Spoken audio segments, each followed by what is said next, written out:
Shalom, shalom, peuple de Dieu. Bienvenue encore à l'étude biblique Overcomers Ministry Church. Nous bénissons Dieu pour vos vies et merci encore de vous connecter. Donc, je vais laisser les éminents hommes de Dieu vous saluer et nous allons démarrer l'étude.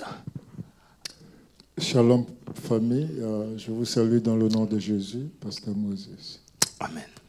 Shalom, Dieu vous bénisse, l'apôtre. Il y a la joie. On va changer la formule, en fait. C'est la joie dans la maison.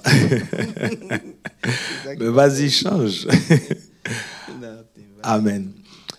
Que Dieu vous bénisse. Tout de suite, partagez le direct. Partagez le direct. Bénissez la vie de quelqu'un. Envoyez le lien quelque part. Nous avons le YouTube. Nous avons Facebook aussi. OK? Donc, je vais prier et puis nous allons commencer. Prier, Amen. comme c'est toi qui as fait. D'accord. Je vais prier. Donc, aujourd'hui, je suis le host du Bible Study. Donc, que la caméra soit bien sur moi. OK, merci.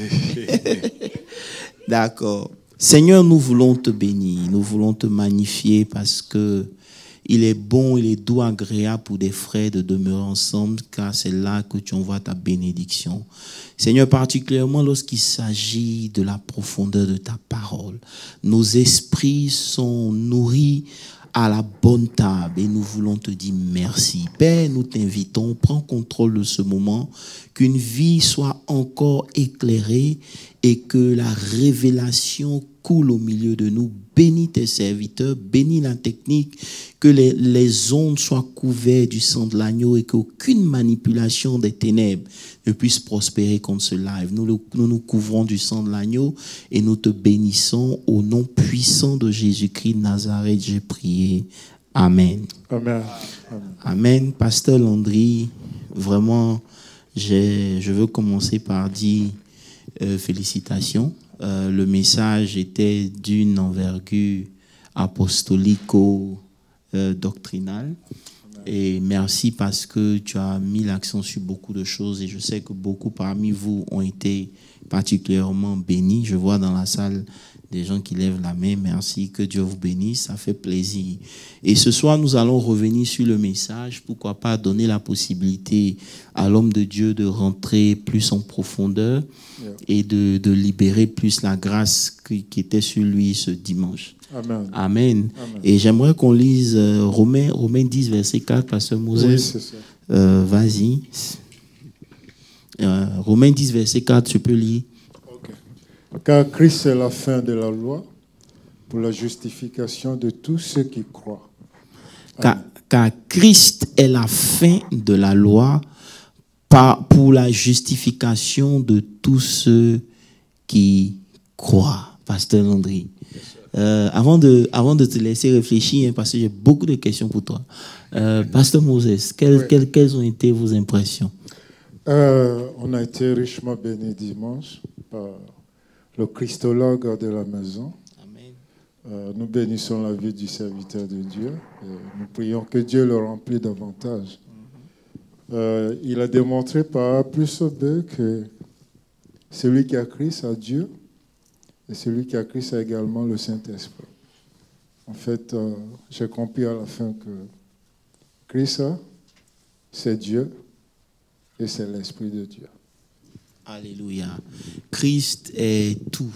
Il est l'ensemble de la divinité rassemblée, manifestée sur la chair. Il est l'empreinte de la divinité. Amen. Et je crois que le pasteur a bien dit. Pasteur Landry, d'abord, qu'est-ce qui t'a motivé à vouloir nous introduire dans un cours christologique? Doctrinal. Amen. En fait, nous sommes dans le thème retour à l'origine. Et je sais que nous avons beaucoup parlé d'Adam, de Jésus. Mais maintenant, je voulais surtout toucher au niveau de l'Église même. Quand j'ai commencé, j'ai dit que il faut que l'Église aussi retourne à l'origine, le corps de Christ.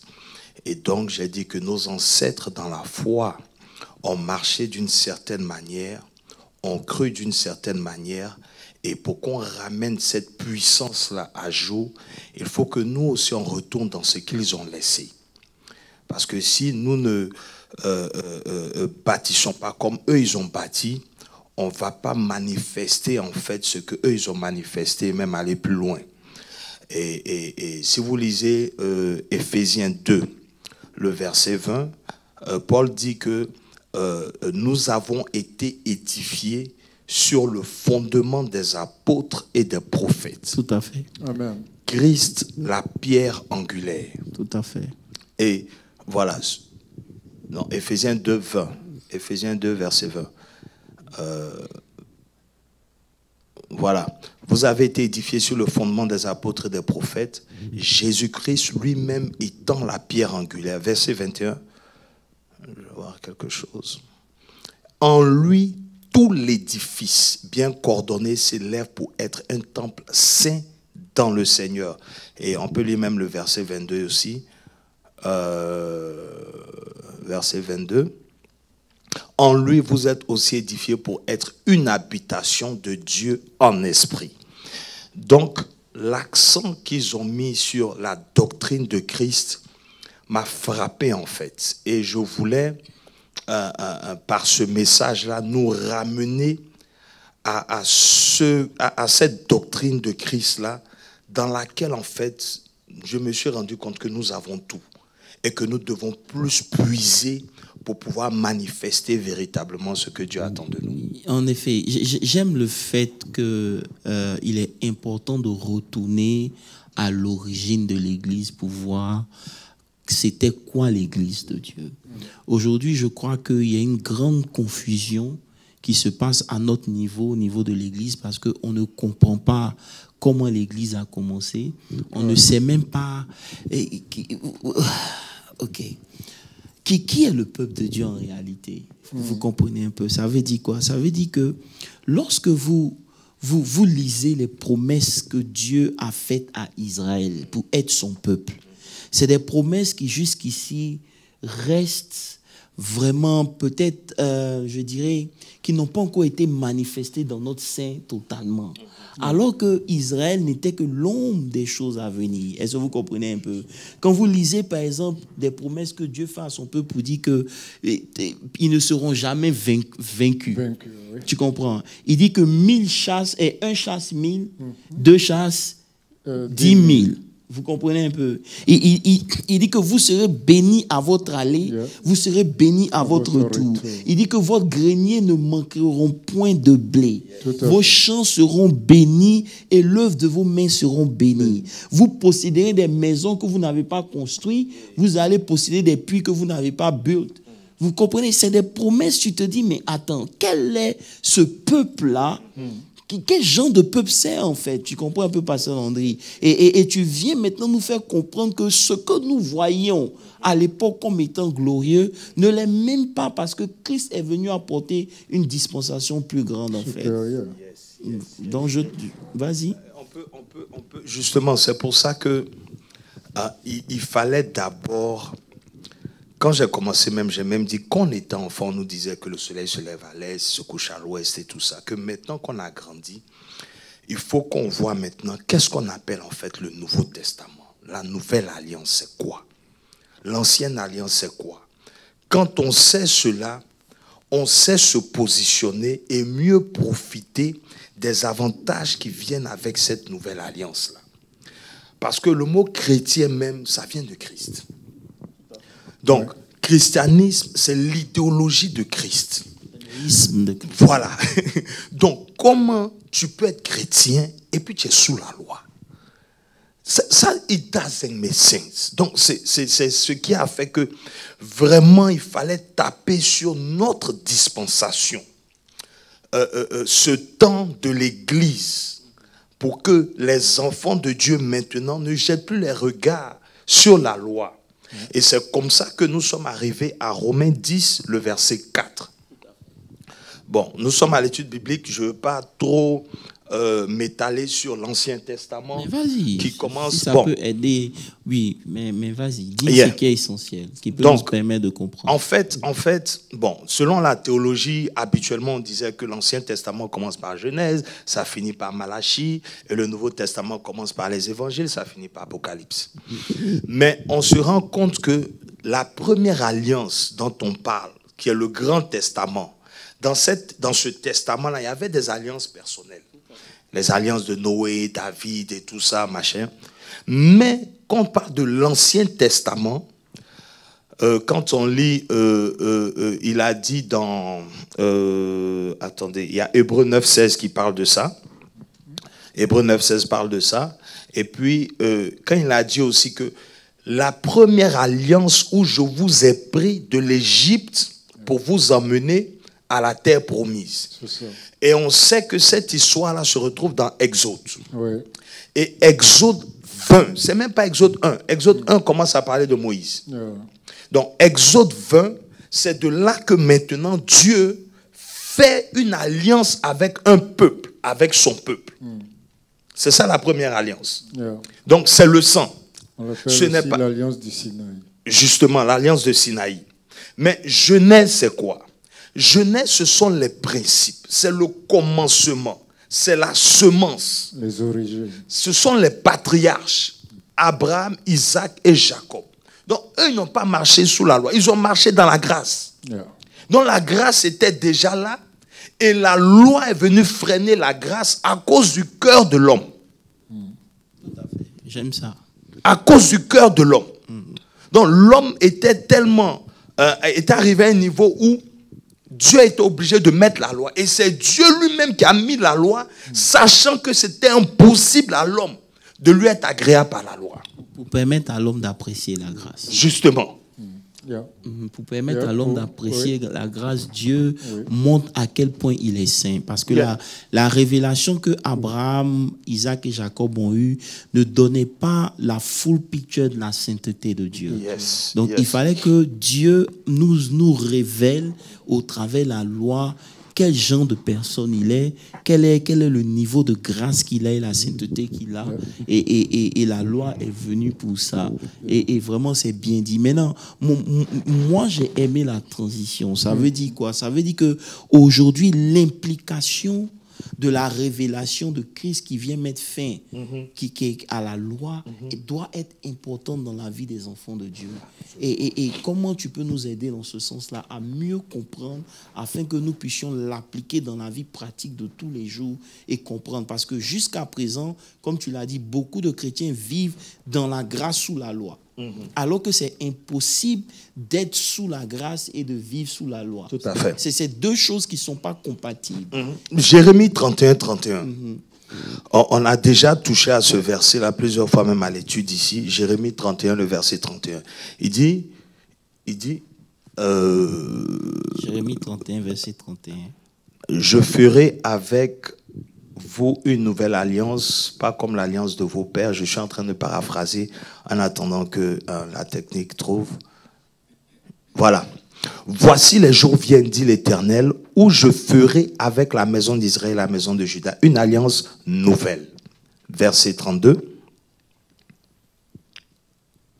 Non comme l'alliance que j'ai traitée avec leur père le jour où je les ai saisis par la main pour les faire sortir du pays d'Égypte. Alliance qu'ils ont violée, quoique je fusse leur maître, dit l'Éternel. Verset 33. Mais voici l'alliance que je ferai avec la maison d'Israël. Après ces jours-là, dit l'Éternel, je mettrai ma loi au-dedans d'eux. Je l'écrirai dans leur cœur. Je serai leur Dieu et ils seront mon peuple. Amen. Déjà là, on voit la démarcation. On voit la différence. Parce que maintenant, c'est une intimité. C'est-à-dire que Dieu vient s'installer dans l'homme. Alors que dans l'ancienne alliance, c'était sélectif. Pour être même un sacrificateur, il fallait faire partie de la tribu de Lévi. Tout à fait. Pour être souverain sacrificateur, pour arriver dans le Saint des Saints, il fallait de la famille d'Aaron. Mais maintenant, Dieu dit qu'il va faire une alliance nouvelle. Donc maintenant, Dieu permet non seulement à Israël, mais à tous ceux qui veulent, à tous ceux qui croient de l'Holocauste, d'être une habitation, de représenter Dieu, de manifester Dieu de façon intime et puissante sur la terre. Ça veut dire que, Pasteur Landry, Yes. ce que tu es en train de dire est très fondamental en ce qui, moi, me concerne. T'écoutant prêcher, le mot alliance a tiqué dans ma tête. Pourquoi? Parce que, bon, peut-être que pour simplifier la chose, je prendrai un exemple, par exemple, de David. La question que je me suis posée, quand je pensais à cette histoire d'alliance, je me suis demandé, David a-t-il marché avec la foi ou a-t-il marché sur la connaissance de son alliance? Je parlais de ça justement après le culte dimanche. J'ai dit que tous ceux, apôtres, tous ceux qui ont été agréables à Dieu sous la loi ont marché par la foi. Donc ils ont manifesté la grâce dans la loi. Ça veut dire quoi? Ce que tu dis est très important. Yeah. Mais moi, en fait, je ne sais pas si tu as compris ce que j'ai dit. Vas-y. J'ai dit, est-ce que David a marché par la foi ou sur la base de la connaissance de l'alliance? Pourquoi je le dis? Lorsque vous lisez, par exemple, 1 Samuel 17, Pasteur Landry, la Bible dit que quand il s'approche, il dit quelque chose. Il dit, qui est cet incirconcis qui a osé s'attaquer injurer, tu comprends un peu. Donc déjà ici, il n'est pas en train de parler de sa foi, mais il met la relation entre l'alliance que lui, il a, que le peuple de Dieu a avec Israël, et que eux et les Philistins qui sont eux des incirconcis. Ça veut dire quoi? Ça veut dire qu'en ce moment bien précis, David n'est plus en train de opérer dans la foi, il est en train d'opérer sur la base de la connaissance de l'alliance qu'il a, Pasteur Landry. Yes. Je ne sais pas si tu vois un peu ce que je suis en train de dire. Je vois. Ça veut dire que c'est la connaissance. Parce que, par exemple, bon, enfin, c'est juste une interrogation pour te permettre de pouvoir mieux passer Moses. Je voulais juste dire que pour marcher dans la foi, il faut aussi connaître dans quelle alliance. Justement. Et c'est ce que Pasteur Landry a essayé de nous faire comprendre. Au travers de la nouvelle alliance dans laquelle nous sommes, il y a des requirements qui ne sont plus nécessaires. Tout à fait. Est-ce que vous comprenez un peu? Je peux même encore pousser. Est-ce que vous voulez que je pousse? Bien sûr. La différence entre la génération de Moïse et la différence entre la génération de Josué, c'était quoi? Lorsque Dieu appelle Moïse, ils sont en Égypte. C'est ça. Ils n'ont pas la notion de Dieu. Est-ce que vous comprenez dans tout son sens? Donc, quand Dieu les fait sortir de l'Égypte, ils sont obligés d'opérer par la foi. Pourquoi? Parce qu'ils ne savent pas comment ils vont manger. Est-ce que vous me suivez un peu? J'ai pas envie de pousser. Ils ne savent pas comment ils vont manger. Tu me comprends un peu? Ils ne savent pas comment ils vont boire. Donc, à chaque fois qu'ils ont un besoin, ils sont obligés de se tourner vers Moïse. Pour demander à Moïse, on fait comment? Moïse y croyait, Dieu est fidèle. Mais donc, pendant qu'ils sont en train de grandir, il y a au milieu d'une autre génération qui naît. Tu comprends un peu? Une autre génération, cette première génération de Moïse, tout ce qu'eux ils connaissaient, c'était qu'il faut travailler dur pour pouvoir avoir ce qu'on veut. Ils connaissent la limitation. Ils ont souffert. Tout ce qu'ils connaissent, c'est le monde. C'est l'Égypte. Et voilà que maintenant, Moïse veut les introduire dans une alliance où il y a un Dieu qui, par sa grâce, veut opérer. Et c'est là où nous sommes, en fait. Beaucoup parmi nous, notre notion du monde est tellement grande que la notion de Dieu est compliquée à assimiler. Il y va de même pour l'alliance dans laquelle nous sommes, dans la grâce, et l'alliance sous laquelle on était sous la loi. Merci. Parfaitement. Juste avant que tu parles, mon pasteur. Non, vas-y. Aujourd'hui, je constate qu'il est plus facile pour le chrétien de croire à son salut que de marcher dans la grâce. Justement. Et c'est ça le problème. Est-ce que je peux dire quelque chose, Pasteur Landry? Regarde, tu parlais du Nouveau Testament, ça m'a plu aussi. Parce que dans le Nouveau Testament en tant que tel, on ne nous demande plus d'avoir la foi. Non. Nulle part dans le Nouveau Testament, on nous demande d'avoir la foi parce qu'on a eu déjà la foi. Selon Hébreux 12, le verset 3, la Bible dit qu'une mesure de foi nous a été accordée. C'est parce qu'on a cru qu'on a été sauvé. Maintenant, tout ce que la Bible nous dit, c'est comment comment faire pour que cette foi grandisse? Il n'est plus question d'enseigner, ayez la foi. Quand Jésus dit, si vous aurez la foi comme le grain de sénévé, si vous avez la foi, vous direz à cette montagne. C'est dans l'Ancien Testament. Merci. Jésus n'est pas encore mort. Est-ce que vous comprenez un peu? Et parce qu'il n'est pas encore mort, il explique comment opérer l'ancienne alliance. Mais à partir du moment où Jésus est mort et que la nouvelle alliance a pris forme, on ne parle plus de comment avoir la foi. Vous avez déjà la foi. Maintenant, vous ne devez plus opérer à partir de la foi seulement, mais vous opérez à partir de la connaissance. Et le chrétien, ils n'ont pas un problème de croire, ils ont un problème de connaissance. Parce que lorsque vous connaissez de façon inconsciente, vous avez la foi. Amen. Et c'est pour ça que lorsque Goliath arrive, le peuple a peur.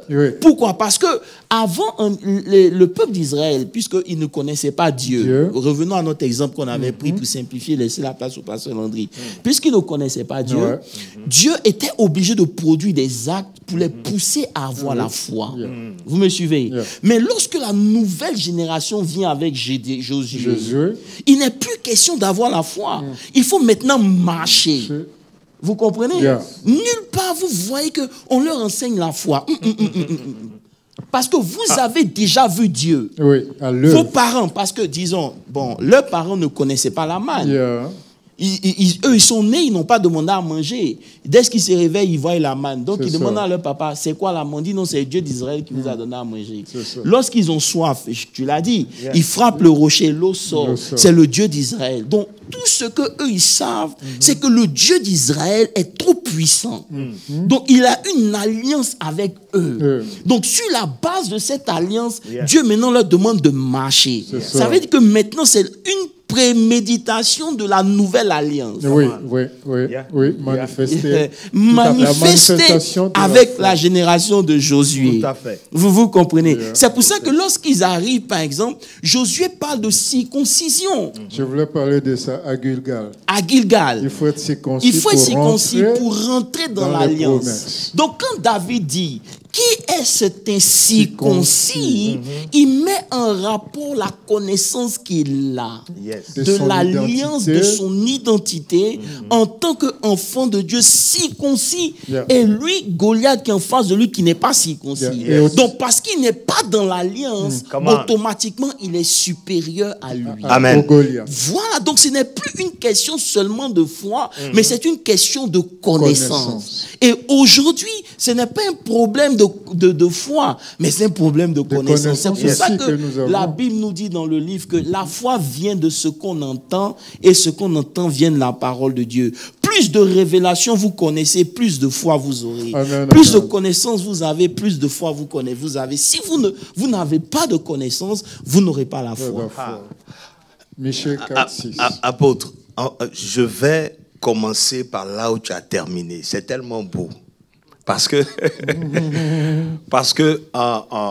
tu vois, la foi nous emmène dans l'alliance.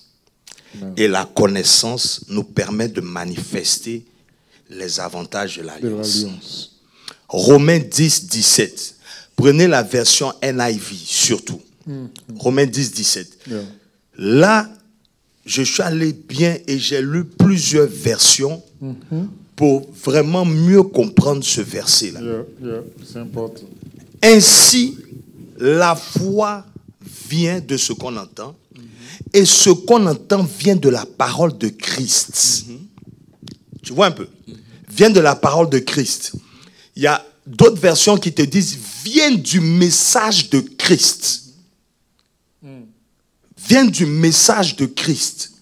C'est-à-dire le message qui mentionne Christ là. Comme tu as parlé, tu as dit que parce que l'évangile c'est ça, c'est Christ. Donc quand tu crois et que tu as Christ, la foi s'est installée en toi. C'est tout. La foi s'est installée en toi. Maintenant, en fait, l'apôtre, quand tu parles, c'est parce qu'on sous-entend que tout le monde est chrétien. En fait, c'est ça. Parce que celui qui n'a pas Christ, tu n'es pas chrétien. Tu n'es pas chrétien. Si tu as un besoin de foi, tu n'es pas chrétien. Parce que pour croire que tu es sauvé, il te faut la foi. C'est en croyant dans son cœur et en confessant de la bouche qu'on parvient au salut. Justement. Donc, tu ne peux pas parvenir au salut sans la foi. Et Romains 12, verset 13 nous dit qu'une mesure de foi nous a été donnée à chacun. Donc, celui qui est enfant de Dieu, il a déjà la foi. Le seul problème, c'est quoi? Pour que sa foi devienne active et opère à la dimension qu'il faut, il faut qu'il connaisse la parole de Dieu. Et la parole, c'est la parole de Dieu qui donne à ta foi de prendre une certaine forme. Vous allez voir que lorsque vous connaissez un certain nombre de choses, vous n'avez pas besoin de foi. Votre foi n'intervient pas. Disons que par exemple, je ne sais pas nager. Tu apprends à nager, lui, il sait nager. Lui, moi, je ne sais pas nager. J'ai besoin de foi. De quoi? Toi qui apprends à nager un peu, tu te dis non que c'est possible parce que j'ai déjà essayé. Moi-même, je ne sais même pas si c'est possible. Mais lui qui sait déjà nager, il n'a plus besoin de dire je crois que je... Non, il sait. Et parce qu'il sait, il s'en va. Et c'est pour ça que la Bible dit que mon peuple périt, non pas parce qu'il n'a pas la foi, mais parce qu'il n'a pas la connaissance. C'est la connaissance qui manque au peuple de Dieu. C'est pour ça que quand Pasteur Landry prend le temps de parler de l'alliance, c'est pour que vous compreniez dans quoi vous êtes. Vous êtes un peuple à part. Vous êtes dans quelque chose qui n'est pas comparable au monde. Vous ne pouvez pas aujourd'hui regarder votre vie et analyser, évaluer votre vie en fonction des gens qui sont à l'extérieur de vous. Asaph a dit quoi? Asaph dit que j'ai commencé à m'inquiéter de la richesse des païens jusqu'à ce que j'entre dans le sanctuaire. C'est-à-dire que quand je suis rentré dans le sanctuaire, j'ai eu la révélation d'un certain nombre de choses. Et j'ai compris que mes pensées ont changé. Le psaume 113. Ça veut dire qu'aujourd'hui, c'est le manque de connaissances qui fait qu'aujourd'hui, on est obligé de prendre le temps de vous enseigner le minimum. Parce que tant que cette vérité, comme Pasteur Landry a dit, c'est une chose de connaître, mais c'est une chose d'accepter. Tu dois accepter que tu es un peuple différent. L'alliance dans laquelle tu opères, elle est supérieure. Tu comprends? C'est des choses, vraiment, il faut nous-mêmes s'attarder pendant une année pour parler de ça. Il le faut. Parce qu'aujourd'hui, l'Église n'est pas en train d'opérer à son maximum. On prend l'exemple, par exemple, comme j'ai dit, de David. Il n'était pas dans la nouvelle alliance. Il était dans l'ancienne alliance. Mais déjà, connaître la puissance de l'ancienne alliance faisait qu'il y avait une foi qui l'animait, qui était supérieure à tout le monde. Il a compris que dans cette alliance-là, nul ne tiendra devant toi tant que tu vivras. Donc, aussi longtemps que tu es dans le droit chemin, tu as une certaine assurance qui fait que tu n'as peur de rien. Est-ce que vous comprenez un peu? Personne. C'est dans cette alliance que les prophètes Élisée étaient. Et quand les ennemis les environnaient, ils dormaient tranquilles. Ils n'avaient pas peur parce que qui dit il ne permettra pas que ton pied ne heurte une pierre. Je suis dans Psaume 91. Il ne permettra pas que la flèche qui vole en plein jour ne t'atteigne. C'est des réalités, pasteur. Et si cette ancienne alliance-là était assez puissante, et nous avons vu les fruits qui sont écrits dans l'Ancien Testament à plus forte raison. C'est pour ça que dans le Nouveau Testament, on ne s'attarde plus à un certain nombre de choses.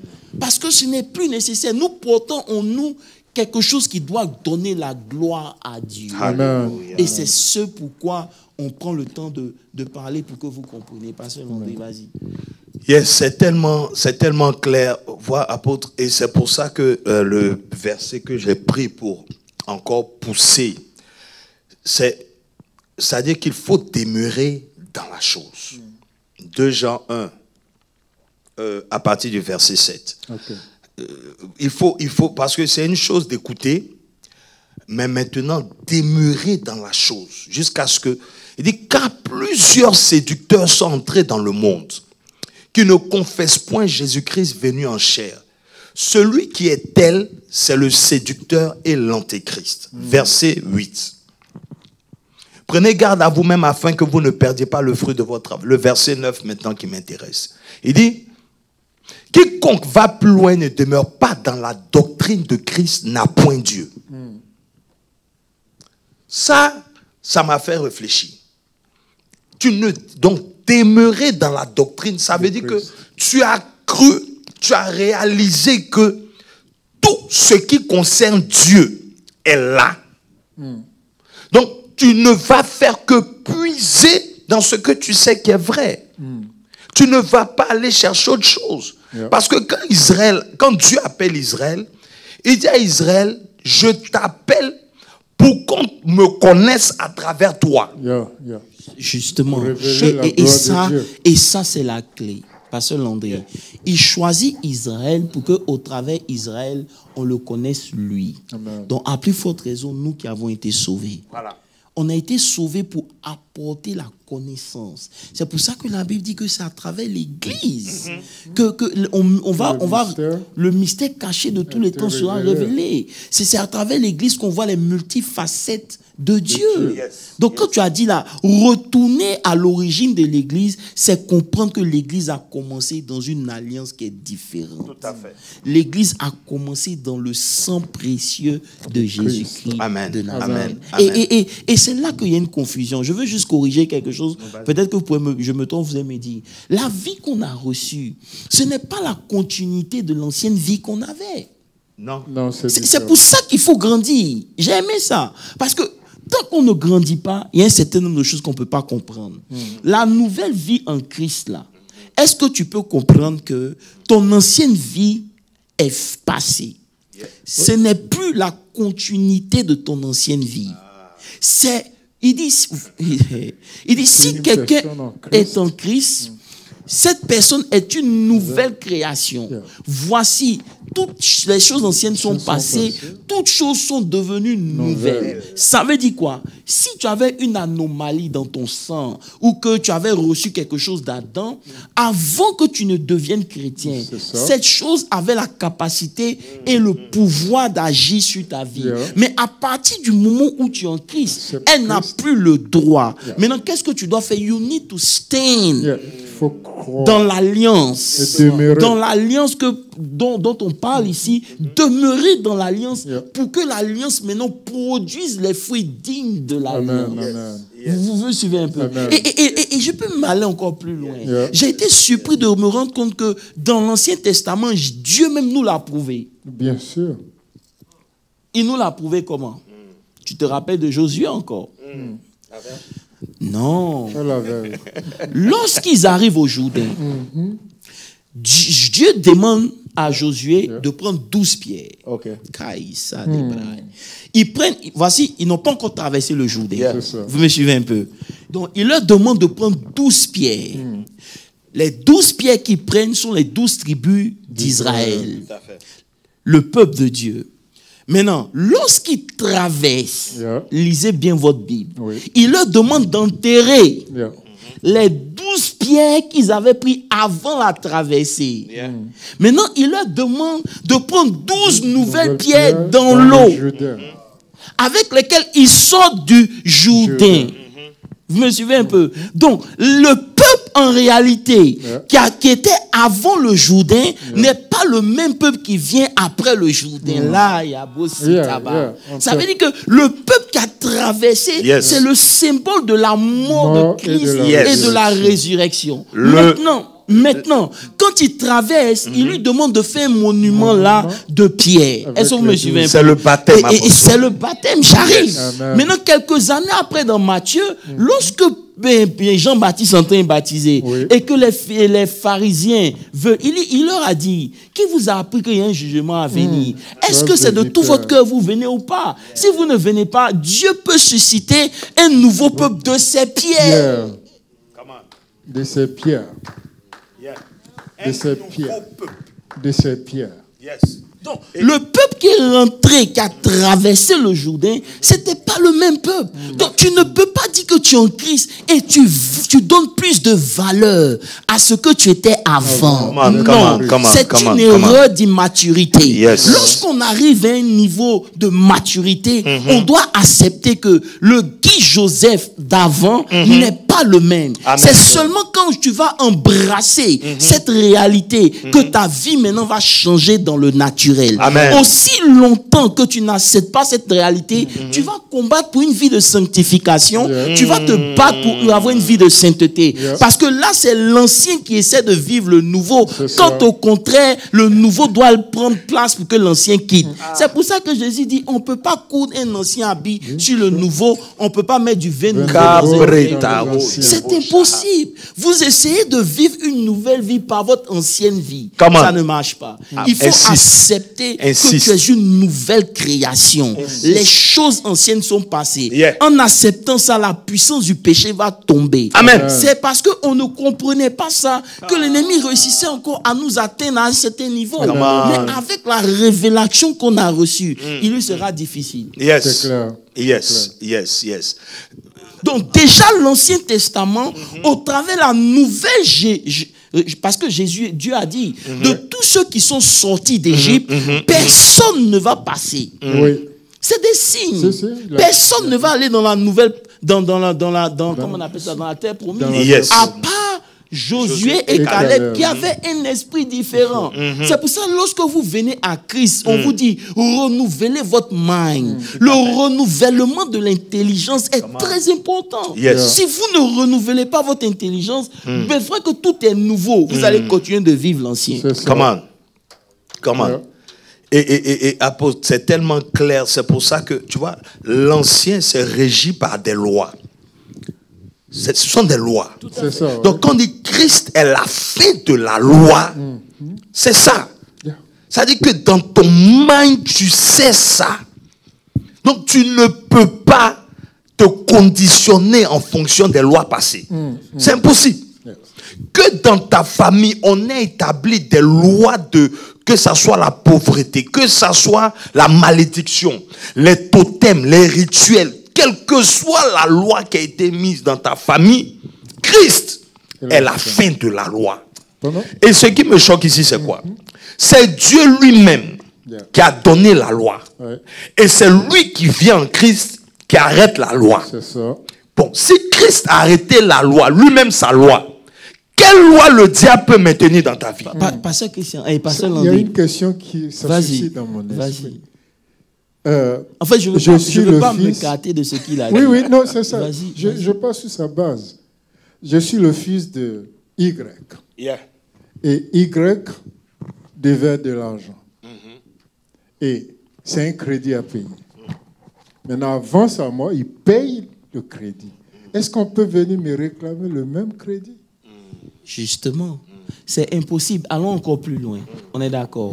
Pasteur Landry, tu as parlé d'ennemis. Quel était l'ennemi le plus puissant de l'homme avant Jésus? Le péché. C'est la mort. La mort. Il dit le plus grand ennemi sera, n'est-ce pas? Maintenant, est-ce qu'on a bien lu Romains 8, verset 11? Romains 8, 11. Si l'esprit qui a ressuscité Christ. Ça veut dire que nous, on ne commence même pas avec la mort. On commence après la mort. Justement. Donc, on commence après l'ennemi le plus puissant. Merci. Donc, je vais m'arrêter ici. Si. Effectivement. C'est Romains 8, 11. Romains 8, 11. Effectivement, si l'esprit de celui qui a ressuscité Christ. Donc les morts habitent en nous. Ça veut dire quoi? L'esprit que vous avez reçu n'a pas sa place. La pauvreté n'a pas sa place. Tu ne peux pas avoir l'esprit de Dieu et puis échouer. C'est impossible. C'est le moment de révélation qui fait qu'on s'ouvre, Pasteur Moses. Sinon, on a commencé après la mort. Donc, l'ennemi le plus puissant, il a été vaincu avant que nous on naisse. C'est ça. Vous comprenez un peu? Et c'est pour ça qu'il faut faire la nuance. Il y a des choses dans lesquelles on ne peut pas rentrer encore à cause du level de compréhension. Mais nous, là, on n'a pas été tirés des ténèbres à la lumière. Je suis désolé. L'apôtre Pierre, il est celui-là, l'apôtre des Juifs. C'est lui qui parle de ça. Mais Paul dit que nous, on est nés dans la lumière. Gloire à Dieu. Je vais m'arrêter ici. Non. On doit faire attention. Le message que Pierre prêche et le message que Paul prêche. Eux, ils ont marché avec Pasteur Jésus. Moses, on se Ça a regarde bien. pris le temps. Non, c'est très bien. Hein? On se regarde. Tu sais pourquoi on se regarde? Très bien, je te dis. Parce que j'étais en train de dire au pasteur Moses que quand tu lis bien, tu vas voir que le païen n'a pas besoin de repentance pour venir à Christ. C'est ça. C'est le juif. Parce que c'est lui qui a rejeté Christ. C'est le juif qui a rejeté Christ. Nous, on n'a pas rejeté. Lui nous a aimés. Yeah. Comprends un peu? C'est pour ça que dans Actes 10, 44, 45, Pierre est en train de prêcher. Et puis le Saint-Esprit tombe sur les païens. Il commence à parler en langue. Et il est étonné. Il est étonné. Il dit, mais comment le Saint-Esprit peut tomber sur eux comme c'est tombé sur nous? Alors que quand lui a fini de prêcher, on lui a demandé, qu'est-ce que nous devons faire? Il dit, repentez-vous. Et les Juifs ont dit, repentez-vous et que chacun. Mais les païens qui ont accepté l'amour de Christ, automatiquement, ils ont confessé ces filles. le nouvel homme s'installe. En eux. Et en même temps, ils ont la langue. Yeah. Comprends? Mais quand on dit ça, on pense que ça veut dire qu'on ne doit pas confesser les... Bon, si on veut rentrer dans certaines choses, non, on va... Vous comprenez un peu? Il ne faut pas qu'on mélange tout. C'est pour réaliser quoi? Ici, moi, j'ai voulu réaliser quelque chose, parce que tu as parlé de la nouvelle alliance. Il faut que les gens comprennent que l'alliance dans laquelle ils sont, l'Église a commencé dans la victoire. Amen. L'Église n'a pas le droit de demeurer comme elle est. Jamais. Ce n'est pas possible. Si on veut considérer comment l'Église a commencé, aujourd'hui, on n'est même pas à l'image de ce que l'Église était. Est-ce que vous comprenez Ça, un peu? c'est clair. Parce que la Bible dit dans le livre de Colossiens 1, à partir du verset, je crois, 18, il dit qu'il est la tête de l'Église. Parlant de Christ. Il est le commencement. Colossiens 1, verset 18. Maintenant, regarde, il dit, il est le premier-né d'entre les morts. Yes. Afin qu'en tout être le premier. Il est le premier-né d'entre les morts. Ça veut dire que nous, là, on est morts avant de ressusciter. C'est pour ça que Paul dit, mort, où est ton aiguillon? Où est ton aiguillon? On a commencé après la mort. On est mort en Christ, on est ressuscité en Christ. La mort ne doit pas être pour nous une puissance, on ne doit pas avoir peur. C'est le manque de connaissance qui fait qu'aujourd'hui, la mort est utilisée comme un moyen pour nous faire peur. Mais en réalité, si on veut bien étudier l'alliance, l'Église, il n'y a pas une entité sur la terre qui est comme l'Église. Il n'y en a pas. On m'a posé une question ici. Ok. Donc, quand les gens se convertissent, ils n'ont point besoin de confesser leurs péchés, Pasteur Landry. Bon. C'est à toi, j'ai été posé. Oui. En fait, la question même est confuse. Parce que quand tu dis, quand les gens se convertissent, si tu es converti, il n'y a plus rien. Tu as déjà pardonné. Merci. Tu as déjà confessé tes péchés. En fait, c'est la notion. Vas-y.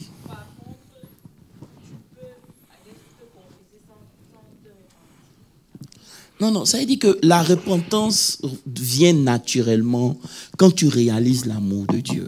Est-ce que tu comprends un peu? Ça veut dire que quand tu réalises l'amour de Dieu, le sacrifice à la croix, automatiquement, il y a une repentance qui naît dans ton cœur. Et c'est à cause de ce cœur repentant-là même que tu acceptes le Seigneur. Justement. Mais parce que l'on est en train de parler de la notion d'Israël et puis de nous. C'est différent. Nous, là, on croit dans notre cœur, on confesse le Seigneur Jésus, on est sauvés. Eux, là, quand Jean-Baptiste est venu, il dit quoi? Le royaume des cieux est proche, repentez-vous. Voilà. Il s'adresse à Israël. Il s'adresse à Israël. Mais vouloir rentrer dans un certain nombre de choses, ça va peut-être compliquer. C'est ce que je dis. Il y a des niveaux de maturité qui font qu'il y a des choses qu'on peut déballer. Mais sinon, en réalité, tout ce qu'il est en train de nous faire comprendre ici, c'est qu'il y a différents... comment on appelle ça? J'ai pas envie de dire un mot qui ne va pas pouvoir matcher. Il y a différentes, pas dispensations, mais il faut comprendre la parole de Dieu en profondeur. Vous me suivez un peu? Nous, par exemple, on est né dans la lumière. On était engendrés par la parole de Dieu. Amen. On est né de Dieu. Israël, eux, ils ne sont pas nés de Dieu. Ils ne sont pas nés de la parole de Dieu. Je suis désolé. Ils sont un peuple que Dieu a choisi. Justement. Avec qui ils ont marché avec Dieu pour parvenir à la connaissance. Mais nous, là, on a été tirés de la parole de Dieu. On est nés de la parole de Dieu. Est-ce que vous comprenez un peu? C'est la parole de Dieu qui nous a donné la vie et puis on est venu sur la terre pour vivre. Mais avant ça, non. Mais on est nés de la parole de Dieu. C'est différent d'Israël. Donc, il y a en fait, de notions. ce que je veux dire, même, apôtre, on ne met pas au monde un serviteur. Yeah. On ne met pas au monde un serviteur. Eux, ils étaient serviteurs. Nous, nous sommes fils. Eux, ils étaient serviteurs. Nous, nous sommes fils. Maintenant, nos alliances sont différentes. C'est pour ça que nous, on ne doit pas s'inviter dans leur histoire de loi. Dieu a fait ça pour susciter leur jalousie. Ça, en eschatologie, on peut voir ça. Pour susciter leur jalousie, quand on sera sauvé. C'est pour ça qu'ils sont toujours en conflit avec nous. Ils disent que nous, on ne connaît pas le Dieu d'Israël. Voilà. C'est pas vrai, mais nous, on connaît Jésus. C'est ça. Et donc, ceux d'entre eux qui connaissent Jésus, on les appelle les Juifs messianiques. Donc, nous, quand l'Église s'en va, okay, il va retourner vers Israël. Mais avec qui? Avec l'Église. C'est nous, les spirituels. Eux, ils sont les charnels. Parce que donc, Abraham a eu 2 descendances. Quand Dieu est apparu, il dit, regarde contre le sable de la mer et les étoiles des cieux. Comprenez un peu? Et le sable de la mer et tout, il faisait allusion à sa descendance charnelle, qui est Israël. Ils seront nombreux. Maintenant, la descendance étoilée. C'est ça, en fait. Ouais, c'est nous, c'est la descendance spirituelle. C'est pour ça que nous sommes l'armée de Dieu. Voilà. Donc, c'est comme si, étant nés de Dieu, c'est pour ça que Jésus dit, partout où il sera, nous serons. Amen. Donc, quand nous, on monte, on finit les noces, on revient pour Israël, pour combattre l'Antéchrist et son armée. Ça veut dire qu'Israël sera encore sur la terre, justement, pendant que l'Église sera enlevée. Donc, après, on va rentrer dans ces choses. Vous comprenez un peu? C'est ça. Donc, Israël sera sur la terre, l'Église sera enlevée. Nous, on est l'épouse de Christ. Est-ce que vous comprenez un peu? C'est 2 choses différentes. Il faut prendre le temps d'enseigner. Mais moi, tout ce que j'ai voulu faire ressortir ici, c'est quoi? C'est qu'il y a une notion entre marcher dans la foi et marcher dans la connaissance. Yes. Lorsque vous marchez dans la foi, vous marchez par rapport aux promesses de Dieu. Vous avez foi qu'il va faire, sa promesse va se réaliser. Mais lorsque vous rentrez dans la connaissance, la foi est déjà là. Amen. Alors que Dieu nous appelle à marcher dans la connaissance. Amen. C'est la connaissance qui produit la foi en nous. Yes. On ne peut pas te demander d'avoir foi en quelque chose que tu ne connais pas. Tout à fait. Vous me suivez un peu. Et c'est pour ça que dans les épîtres, Paul revient dessus. Et c'est pour ça que nous, chrétiens, on doit plus s'attarder dans les épîtres. Justement. Pour comprendre quel est notre mode de fonctionnement. Que de s'attarder sur les lois. Pas que la parole de Dieu n'est pas bonne, non. Je vous ai démontré on s'inspire de ça, on prend. Voilà, justement. Non, les épîtres ont été écrits pour l'Église. Voilà. Donc ça fait qu'il prie, il dit, je prie pour que vous ayez la connaissance. Je prie pour votre connaissance. Je prie que l'intelligence. Et même il ajoute aussi, afin que vos yeux de l'esprit s'ouvrent. Amen. Que vous ayez la révélation. Et parlons même encore de ça. Il dit que nous sommes des pierres vivantes. Des pierres vivantes. C'est dit les pierres. Il n'y a pas envie de retourner dans la religion. Il y a une question? Oui, j'ai une question, ma fille. Non, ma question c'est, Pasteur Landry a dit que le chrétien c'est celui qui a Christ. Donc la raison qu'il n'a pas Christ n'est pas chrétienne. Donc pour avoir Christ, il faut accepter Jésus comme Seigneur et Sauveur. Oui. Donc maintenant... Bon, ça c'est... Vas-y. Donc maintenant, je ne vais pas citer le nom de la dénomination. Donc maintenant, ceux qui n'ont pas accepté Christ, donc ils ne sont pas considérés chrétiens. Bon. Comment on fait pour devenir chrétien? Non, attends. Non. C'est pas que je te pose la question. Selon toi, comment on fait pour devenir chrétien? On accepte Jésus. Mais toi-même, tu dis, et ceux qui n'ont pas accepté Jésus là, est-ce qu'ils sont chrétiens? Donc, je ne sais pas qu'est-ce que tu veux que je te... Peut-être que, bon, tu vois, faut lui donner le micro. Toi, tu sais mieux poser. Je t'explique. Moi, j'étais catholique avant, par exemple. Donc, on n'a jamais, de manière, genre... Non, moi aussi, j'étais... Ma fille, Ma fille, moi aussi, j'étais catholique. Catholique, apparemment, on est catholique, on meurt catholique. On ne devient pas catholique. donc, comme tu deviens, tu n'as pas besoin d'accepter Jésus. Tu es catholique. Ma chérie, c'est pas dans ma bouche à moyer ton piment. La parole de Dieu est là. Soit tu acceptes, soit tu laisses. Cette affaire catholique, il ne faut pas mettre ça sur ma tête. Je t'en supplie. C'est que si moi, j'étais catholique, je suis sorti de là. Donc, c'est pour te dire que... Hein? Non, c'est pour ça que, même si moi j'ai un peu brossé, j'ai bien dit que l'origine, ce n'est pas Rome, c'est Jérusalem. Ça a commencé à Jérusalem. Ça n'a pas commencé à Rome. Les colons ne peuvent pas faire la propagande de ceux qu'ils ont colonisés. Ce n'est pas possible. Donc Jérusalem est la base, est l'église originale. C'est là que ça a commencé. Donc si on veut savoir, on ne va pas à Rome, on va à Jérusalem pour voir comment les choses ont commencé. Rome a commencé 300 ans après. 300 ans. 327 ans. Tu vois un peu? Donc 3 siècles après. Donc maintenant, quand eux ils viennent, ils avaient les moyens. Ils ont persécuté. Tu comprends?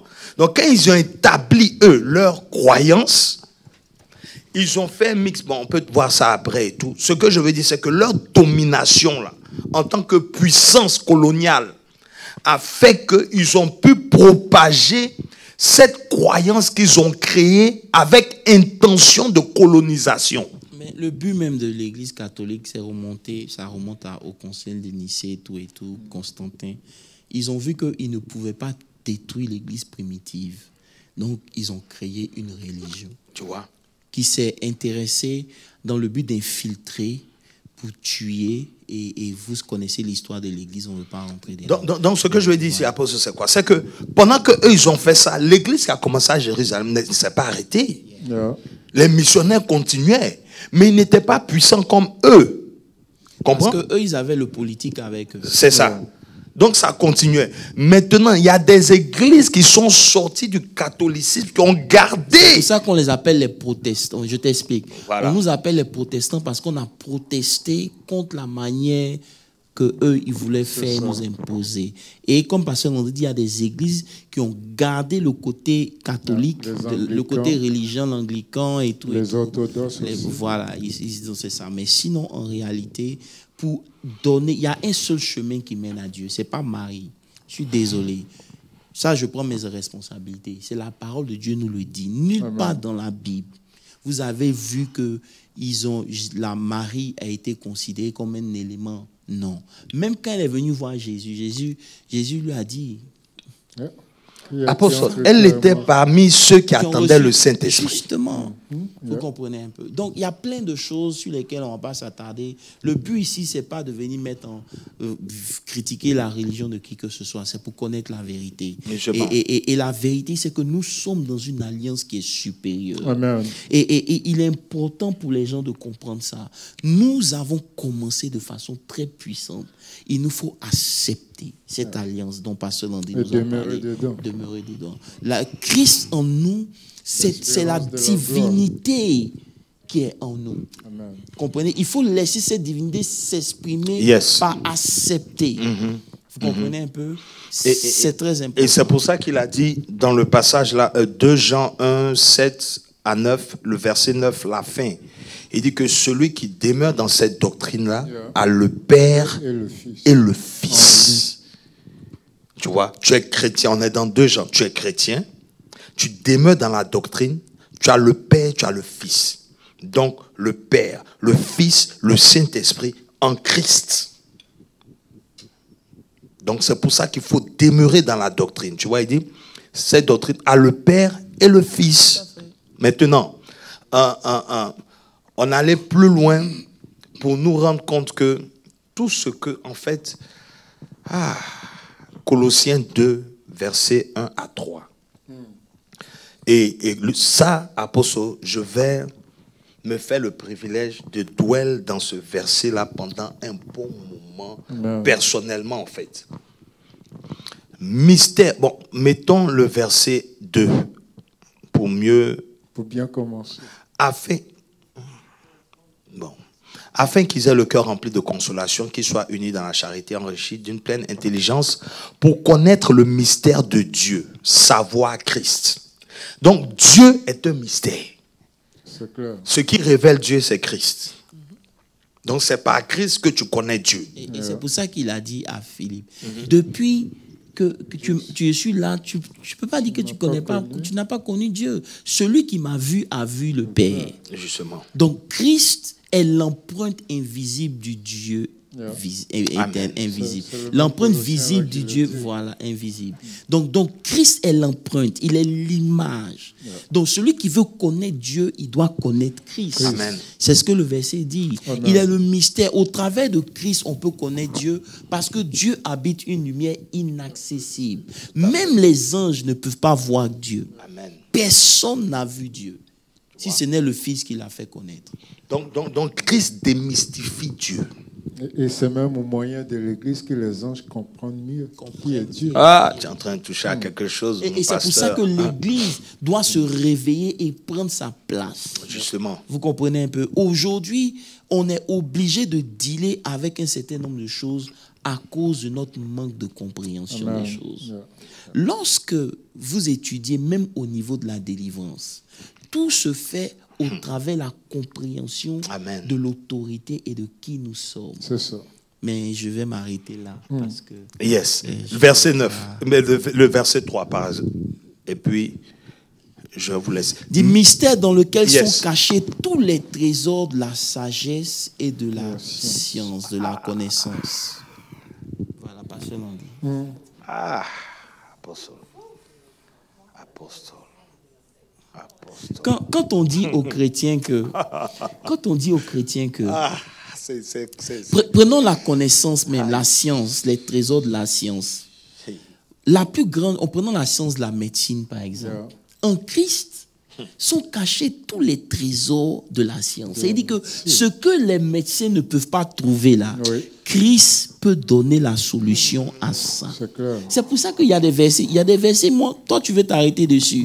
La Bible dit dans Hébreux 4, verset 2, Oui. il dit, car cette bonne nouvelle, Leur a été annoncé. cette bonne nous a été annoncée aussi à nous, bien qu'à eux. Mais la parole qui leur fut annoncée ne leur servit de rien parce qu'elle ne trouva pas la foi en eux. en ceux qui l'entendirent. Ça veut dire quoi? Aujourd'hui, là, c'est là où nous sommes.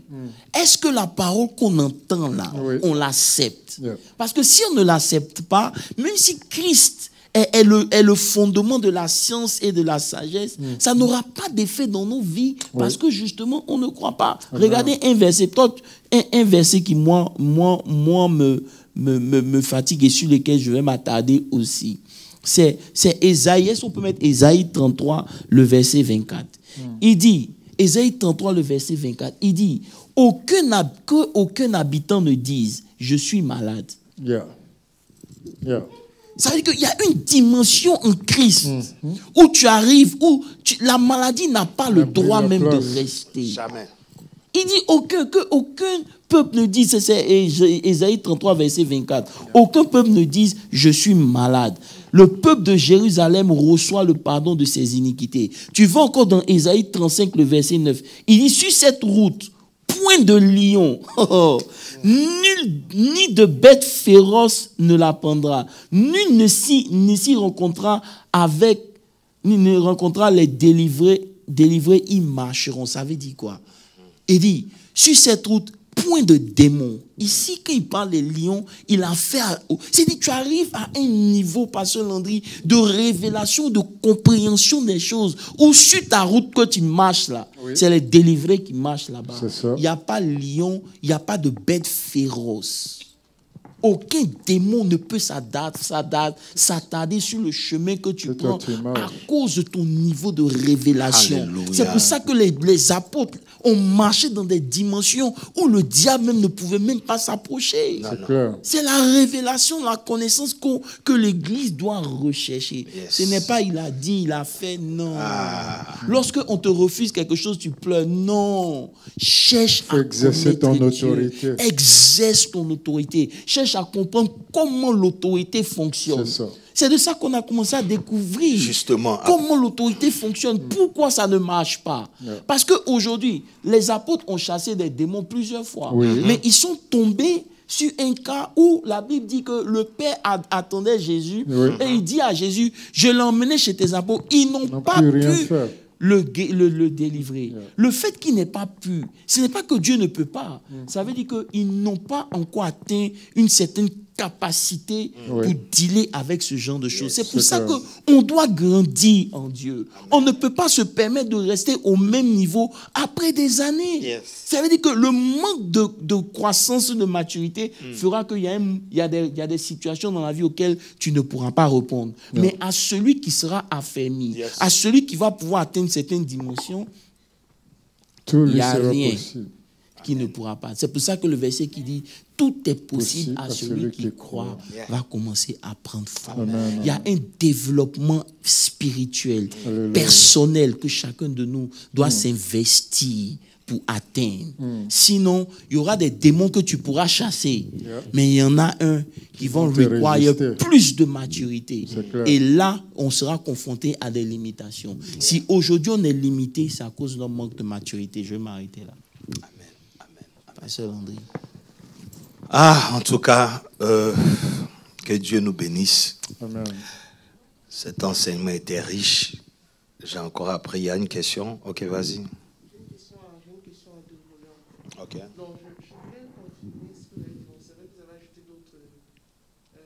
d'autres passages, mais la question, en fait, c'était de voir, pour pouvoir comprendre. L'apôtre a dit, nous sommes nés de Dieu. Donc, est-ce que, si je peux prendre une analogie, est-ce que c'est un peu comme nous sommes des légitimes et les autres sont des adoptés, c'est ça? C'est un peu dans ce sens. Non, c'est nous qui avons été adoptés. Les autres sont les légitimes. Mais les légitimes rebelles. Mais parce que nous sommes nés de Dieu, mais eux, il les a acceptés. En fait, tu sais, la notion de naissance physique et spirituelle, c'est C'est différent. différent. Tu vois, c'est Ils sont totalement nés non différent. selon la chair ni le sang, mais selon l'esprit. Donc, quand on dit que tu es né de Dieu, c'est une naissance spirituelle, en fait. Bon, maintenant, le deuxième volet, c'est Parce que la Bible dit que nous avons été sélectionnés avant la fondation du monde. Comprends? Vas-y. ok. Le deuxième volet, c'était de savoir, ok, c'est vrai, on est né de Dieu, on a tout, Dieu nous a tout. Micro. Comment est-ce qu'on fait pour matérialiser cela? C'est la croissance. La croissance. Est-ce que l'apôtre est en train de dire La, c'est quoi naissance? la vie que tu as reçue, lorsque tu es né de nouveau, ça a commencé d'abord dans ton esprit. C'est ton esprit qui est né de nouveau. C'est ton esprit qui a été régénéré.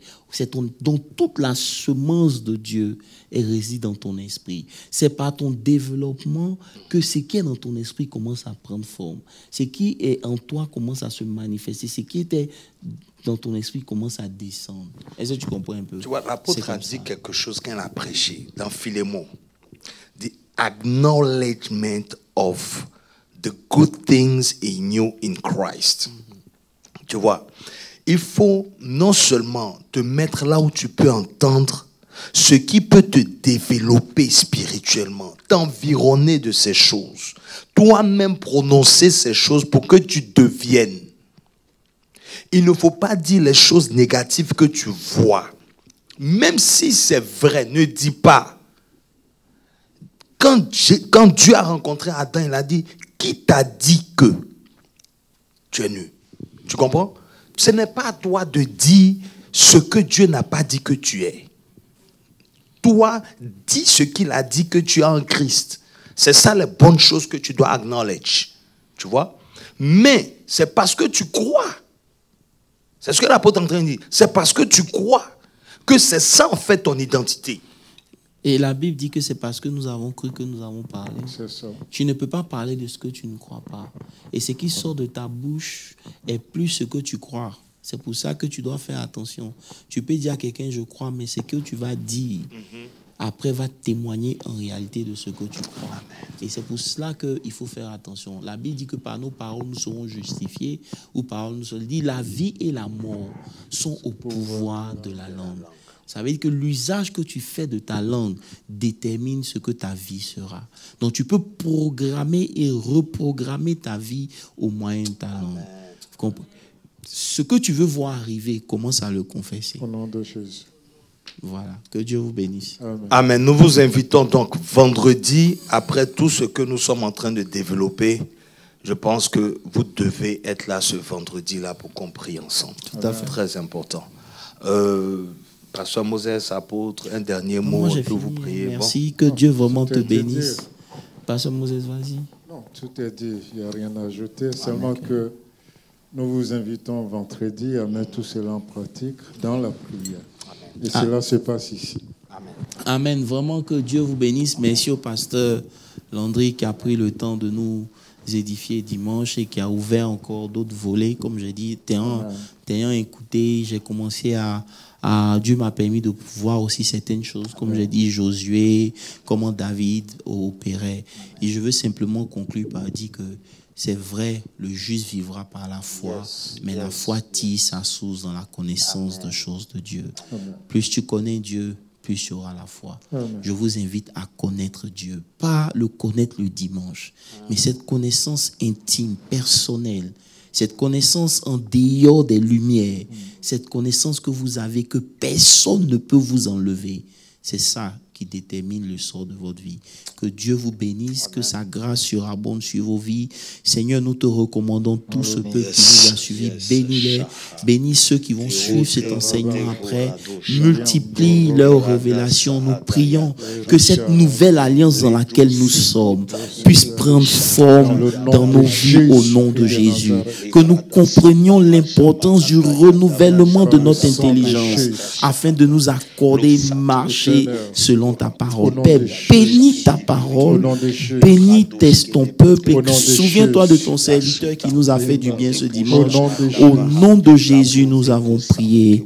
Amen. Dieu vous bénisse. Amen.